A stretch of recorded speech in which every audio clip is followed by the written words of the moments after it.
മാന്യപ്രേക്ഷകർക്കും കുറച്ച് ചോദ്യങ്ങൾ ബൈ സുശീലയിലേക്ക് സ്വാഗതം. ഇന്ന് നമുക്ക് അതിഥിയായി കിട്ടിയിട്ടുള്ളത് പ്രശസ്ത ഹോളിവുഡ് ആക്ടറും അതുപോലെ തന്നെ മോഡലായിട്ടുള്ള അർജുനാണ്. അപ്പൊ സാർ, നമ്മുടെ പരിപാടിയിലേക്ക് സ്വാഗതം. എന്നെ പരിചയപ്പെടുത്തി ഞാൻ മറന്നുപോയി. ഞാൻ ചന്തപുരം കോളനിയിലെ പ്രശസ്ത പരദൂഷണക്കാരി സുശീലയാണ്.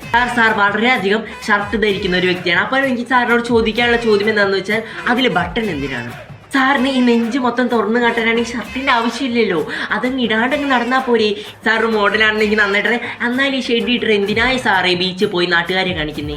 ഈയിടെ പ്രചാരത്തിൽ വന്ന വാർത്തയായിരുന്നു സാറിന്റെ അച്ഛൻ കള്ളക്കടത്ത് നടത്തുന്നത്. അപ്പൊ താങ്കൾക്ക് ഇതിനുള്ള അഭിപ്രായം എന്താണ്? സാറിന്റെ പഴയ നെയിം സുധാകരൻ ഭാസ്കരനായിരുന്നു. അതിൽ നിന്ന് അർജുനിലേക്ക് മാറാനുള്ള കാരണം ഒന്ന് വിശദീകരിക്കാമോ? സാറിന്റെ അനിയൻ വിക്രം കോശൽ അതുപോലെ തന്നെ നടിയായിട്ടുള്ള രേഷ്മ ശർമ്മയായിട്ടുള്ള ബന്ധം ഒന്ന് വിവരിക്കാമോ? സാറിന്റെ സുഹൃത്ത് പറഞ്ഞതനുസരിച്ച് സാറിന്റെ പഴയ നിക്നെയിം എന്ന് പറയുന്നത് ഷെഡി തൂറി ആയിരുന്നു. ആ പേര് വരാനുള്ള കാരണം എന്തായിരുന്നു? അടുത്തായിട്ട് ഞങ്ങൾ ഈ ഷോവിന്റെ ഡയറക്ടറായിട്ടുള്ള വിലാസിനി തന്നിട്ടുള്ള ഒരു ചോദ്യമാണ്. താങ്കളുടെ വിവാഹം കഴിഞ്ഞ് 10 വർഷമായിട്ട് കുട്ടികളാവാത്ത എന്ത്? Any issues?